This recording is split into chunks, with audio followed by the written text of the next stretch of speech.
Hey,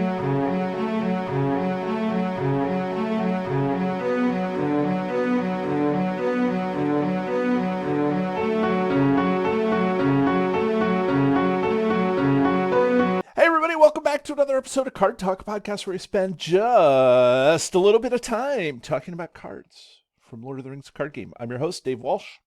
And I'm Ted Bannock, and I love talking about cards. So that's what we're gonna do today.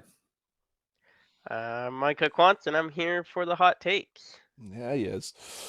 And so before we get into the card that we are talking about today, let's just very quickly remind everybody ways that we can stay in touch with Card Talk. We have an audio feed on whatever podcast service you like. We have a video feed on YouTube. Undoubtedly, you're listening or watching on one of those. And then we have the blog. Matt at the blog reviews the cards reviews the whole card pool one card at a time. Make sure I get his taglines right. And so he does that over at cardtalk2018.com, and he keeps up with what we do here at the pod. So if you want to see the written word over there, Matt, he's into Dunedain, so that's where this chunk of shows comes from, I'm sure. This is what happens when you let the blog master pick the cards. But he usually catches things that we don't, and we work together, making sure that we give you the most in-depth review of cards that there is out there. And then lastly, if you want to become a Patreon, if you feel like the show brings you value every week, then, we would love to have you over at patreon.com/cardtalk2018. Whatever you want to give us would be amazing. So, Ted, Yo, you like talking about cards. sometimes. What card are we talking about today? Today we're talking about the Lady Scout Sulien. Sulien. Yeah. Okay. Yes, indeed. I feel like Mike is here. He's a guest for the regular episode. So, Mike, you want to rattle off the card for us, Micah? Would you be opposed to that? I will do that.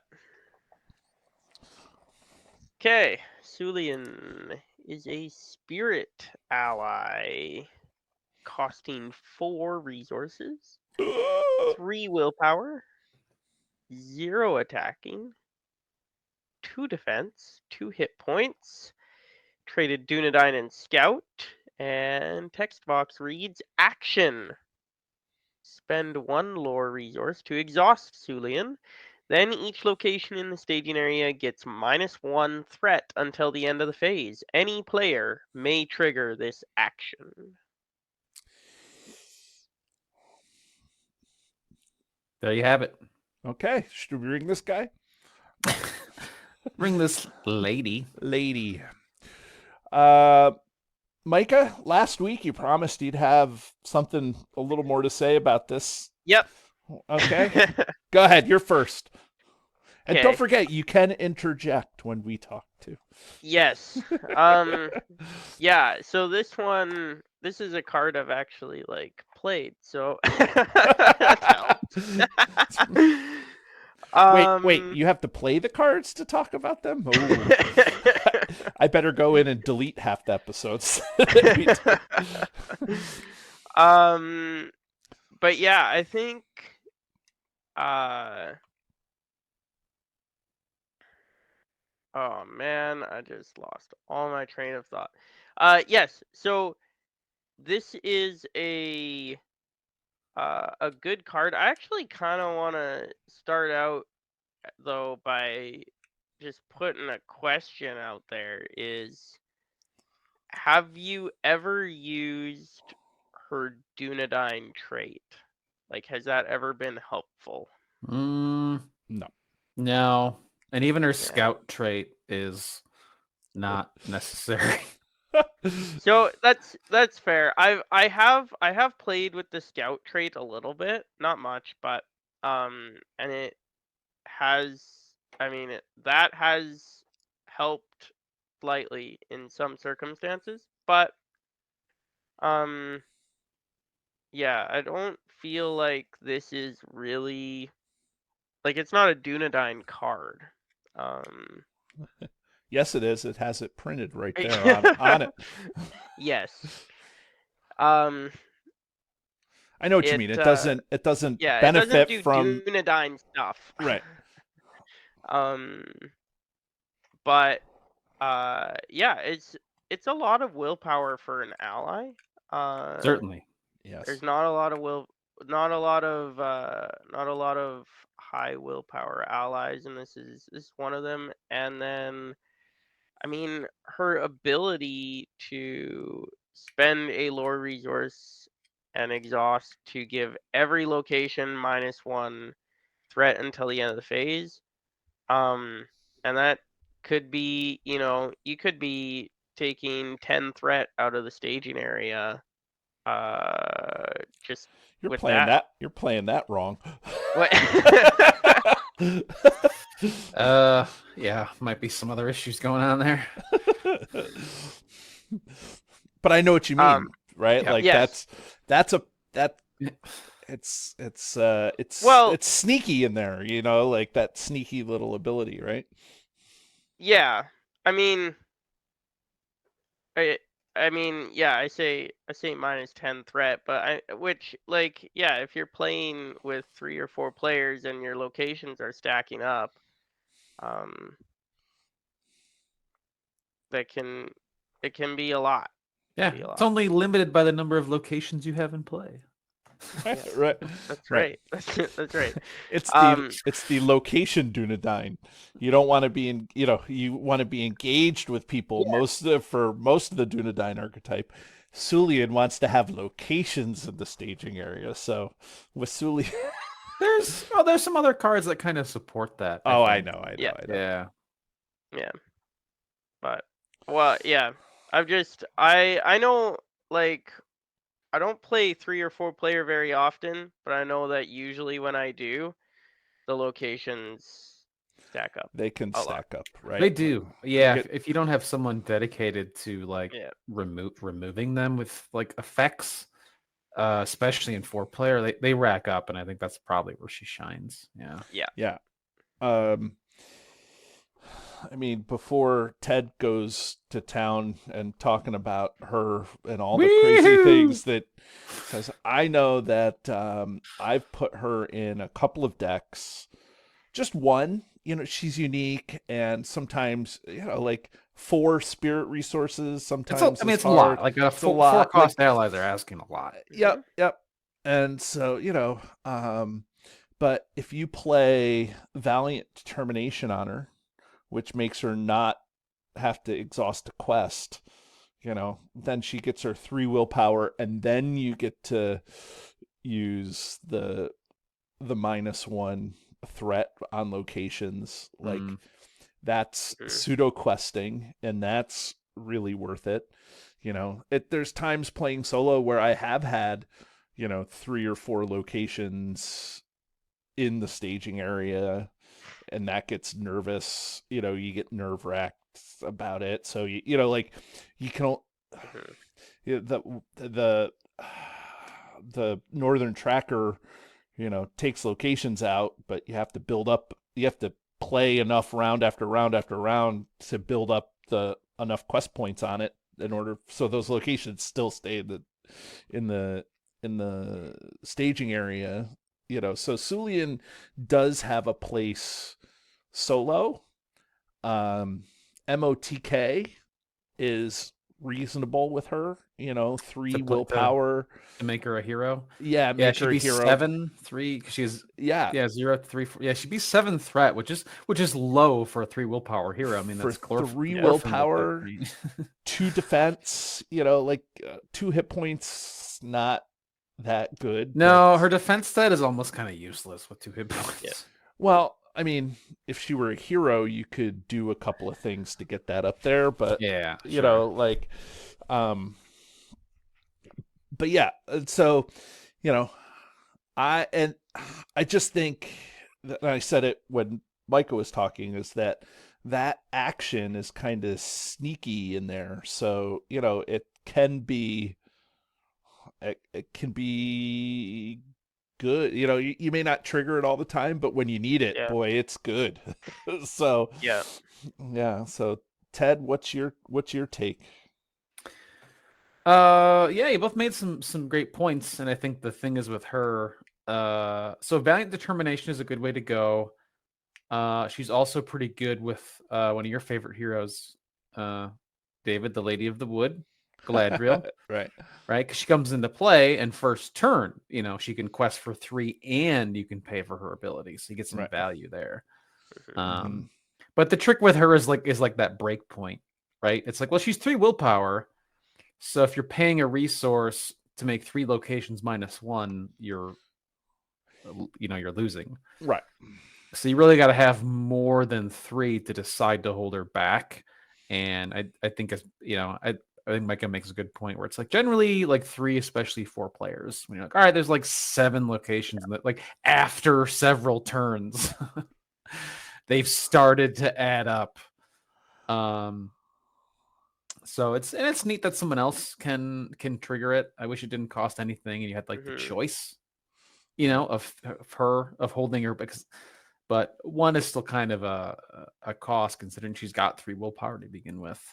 But and I think Messenger of the King too. I think she goes okay with that. In like that's when you want to do it is in the multiplayer game. Because well, she'll start out questing for 3, and then once you hit that break point, you're like, okay, well now someone can maybe start paying for the reduction because we need it. Yeah. Right. And post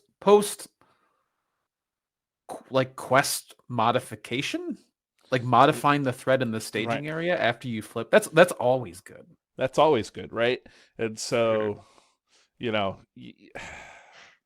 it's nice to be able to with again with valiant determination if you surge into something and all of a sudden you have 2 or 3 you get 2 or 3 locations sometimes and it's like oh you know and then you can Well, there's quests. There's quests where since the game is kind of like optimally designed for 2 players, I hate you it when know. people say that stop it's not optimally designed for two Well, players so it just some of the let me put it this way then. Like some of the treacheries that you get one treachery that says each player go gets an enemy or each player gets a right location. Like right that is not 1 card. That's right 4 cards. right Plus 3 more cards. So you got right 7 cards that round right because of that 1 treachery. It probably says cannot be canceled or some BS like that. right and And it came from right at the beginning there was that massing at night card right in the initial game where it's like draw x cards and X is cards the such number a of x players. is the number of players in the game and so if that's your first card you're drawing 4 more cards plus the next 3 players Yeah. so that's it's like And that's what makes the multiplayer games really, really hard. When the card says each player go gets a card. right and that's not even counting all the surges that you're gonna get Yeah. so like So she's really strong in those scenarios because I know that there's some that are really location heavy, mhm. and you'll end up right knocking off like 7, 8 locations sometimes in a 3 or usually 4 player game. Um, The other interaction I can think with her is with Spirit Aragorn. Yeah, Um that was actually the hero that I used her with. oh, right. yeah. Spirit Aragorn. Now it's probably just easier just to just boost Aragorn's willpower, but I mean, yeah. It can work to bring that threat down so you do get that progress. Yep. Yeah, by making it hit 0 with both her. Yeah, that stacks. So that's nice. And her scout too is not. It's not like her Dunedain trait is not particularly helpful. It's like you can get it reduced with. We've mentioned Heir of Valandil before, right? Where you have Right. enemies and you reduce it to get this like quester, right? Right. Right. But a lot of scout. There's But not are a you ton playing? of. Are you playing a spirit Dunedain hero? Like, who is that? Like, how are you in your Dunedain deck? What is the spirit hero that you're playing? Oh, it would have to. It has to be like Aragorn, or if you had Right. core Yeah. Aragorn, might become spirit with like his Right. Like the Ring Celebrian of Bear. stone or something, Yeah. or Yeah. you know. Yeah. That's dumb. Uh, That's I'm dumb. trying to think. There's one card that she benefits off of quite a bit because of her scout trait. Oh, what is it? the It's an event I event. always think of is Scouting Party. Yeah, I think that's the one. The one that Yeah, gives all the scouts plus extra 2 willpower. willpower. Yeah, Yeah. if all of your characters committed to the quest are scouts, they get +2. Right. Right. Um, Yeah. and so she's a So that great. I've done. Yeah, Um. and that feels good when Yeah. you're like, all right, I'm gonna commit like 4 scouts, and that's probably already at least 8, 10, 11 willpower, and then like they all get +2 Right. for 2 resources. I think that event cost. Yeah. That's I think where she fits the best. Yeah. Yeah. Right. Yeah. I mean, I think that she's good. I don't think she's three of, and I don't think she's a linchpin, but I think that Mhm. like in that, especially in that 4-player location control deck, she's good. She's really good in that, and I have had success with her playing a 1-player like location-y deck, so I know that she's going to be really good in that 4-player version. Like that's Mhm. it's just really good. And but it's just 4 is a lot. 4 resources and spirit are a Yeah. lot. I think the So, play with her, so since she kind of combos with lore, now anyone can pay right, that resource, but a right. lot of times Spirit and lore are doing that location thing, and you want Mm-hmm. lore to pay for her ability reliably, is then you try to get her in play with an elf Of stone for stone. free. Yep. Yep. Yeah, I don't think you're playing her in a Dunedain deck per se. No. Like, No. there's probably some Dunedain that may accidentally fit into this, and you may be able to use Heir of Valandil to just kind of accidentally, but maybe not. Like Yeah, I think that there's some cards where they tried to make that happen. Because there's another like 4-cost Spirit Dunedain who's got like no willpower, but he gets like +1 willpower for each enemy you have, and right, it's like, nah, this is too much work, right, to right. to have it go. But And it's not reliable, right? This is reliable. MOTK is good. You know, if you're yeah, and if you're she could also fit into a fellowship I was contract deck as just gonna well, say that, right? Hmm. Fellowship, Mhm. where you're doing stuff. I where you think want unique unique allies, and unique allies, she and they gets get +1 to her bonuses. stats, and Yep. 4 willpower is good to have. I've never made a fellowship deck work. I haven't ever tried very hard, but It's fun. It's fun. It's a There, it's a feel good when it when it when it when it kicks off, when it yeah, kicks. You're like, it oh, this is really good. yeah, it definitely turns that you're like, okay, like now this next turn's gonna be hot, right, like it's gonna be good to yeah, go. And then you're playing with like Lore Aragorn, or not Lore Aragorn, with like Aragorn, any Aragorn, and then you have like the sword that was broken, and you're like, yeah, oh, everything is going nuts right now. Like everything has like 17 willpower, and Well, and then one of 80 your and 10. heroes is, or one of your allies is like also like leadership Faramir, Right, and then and then like, okay, everyone's like plus whatever. right, yep. yeah. And It'll get out of hand it's if you get to that point, which is it's yeah, easier to do than I think people think. and then you play Mary, and then leadership Mary, and then you just be Mary. yeah, right. Leadership Mary gives all your allies, unique allies, like +1. I don't know. It's crazy. So it's fun. It's fun, Micah. Yeah. If you're ever Need to do gonna it. resurrect the, it's gonna be the theme the whole Yeah. podcast. If you're ever gonna do second breakfast. yeah, well, it'll be third breakfast, but like Yeah. 11sies. You can change the name to 11sies. But is there anything else that we need to talk about, or should we go into the art? No, we'll talk about. I think we hit all the main points. Yeah, I think so. just very good. Anyways, the artwork. What about the artwork? Yeah, well, Sigourney Weaver had made her art into the. I've never made that connection, but Now you can't unsee it. Yeah. I think she's got good art. Yeah. She's dressed in some ranger type guard. She's got a cool sword on her back, and it looks like she's behind, or what's behind her is either. It doesn't look like it's a ruin. It looks like it's more like an enemy fortress, but it could also be a city or something too. I was gonna ask, what kind of fortress is that? It's an abbey. It's an abbey.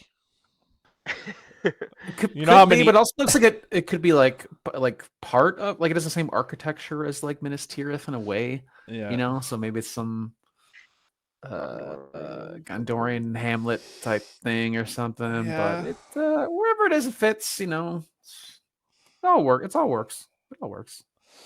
Yeah. I never really noticed the background. I was always stuck at me neither. Sigourney Weaver.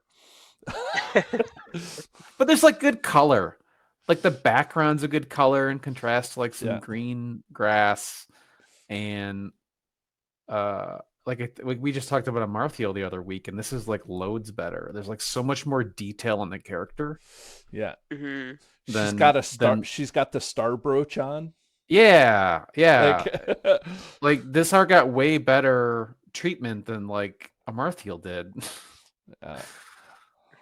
So bland and dreary and non-distinct, and this one is like, no, it's like her face is lit up, and there's the skies contrast to the ground. So I really like it. That cloak is gonna be a problem. Like, I have issues with that. During battle, you mean? It's like, that's pretty long. Yeah, like she might trip on it. Yeah, she may. Yeah, that's why she's not fighting. She's just questing. Yeah, she's not doing anything. She defends with the cloak. Yeah, she's like, let me put my cloak over me. She gets scared of the attacker, like kids when they pull the sheets up over there. Well, there's so much cloth there, it'll stop a blade. Yeah. Yeah, something like that. Okay, well, should we ring this? Nah, let's put her through the ringer. Let's put her through the ringer. Well, if anybody doesn't know out there, we have a highly scientific yet arbitrary system where we ring a card on a scale from 1 to 10, where 1 is the one card to rule them all, or one of the best cards in the game, and a 10 is the card that we throw back into the fiery chasms from whence it was made. So, let's see. Micah went first. I went first. Oh, Ted! Ted, you're first. So we had some overall positive things to say with her, but I think I'm still going to put her at like a 6, because it's her ability cost a resource, and I feel like it couldn't. And 3 willpower is great. But it's almost like, well, you could probably get 2 cost allies that have 2 willpower, right? And then maybe each have 2 hit points. So you might get more hit points and willpower for the value. So I think it just depends on, like, if I'm playing multiplayer Spirit, like, she's probably going in the deck. But for lower player counts, like solo or 2-player, not as much. Okay, Micah? I think I sit at a 5. I'm not I'm not reaching for this card all the time, but I also am happy when I play it. So I mean, yeah, it's a lot. It's a lot of resources to be asking for an ally. Yeah. I appreciate this card. I think that it fits into a variety, well, a variety of player counts, definitely, but it's all right. I think it's a one of in a couple of different decks. I think that the fact that it's unique can do some things with MOTK and Oh yeah, because you as a know, like hero, so, you can also give her like an unexpected courage. You can do valiant determination, like you said too. But then like she's yeah. already in play as a hero, so it's Right. easier to get actions out of her. Yeah, so like I mean I'm not like super high on this card, but it's not, I would give this a 6. I think that a 6 seems about where I feel good about this.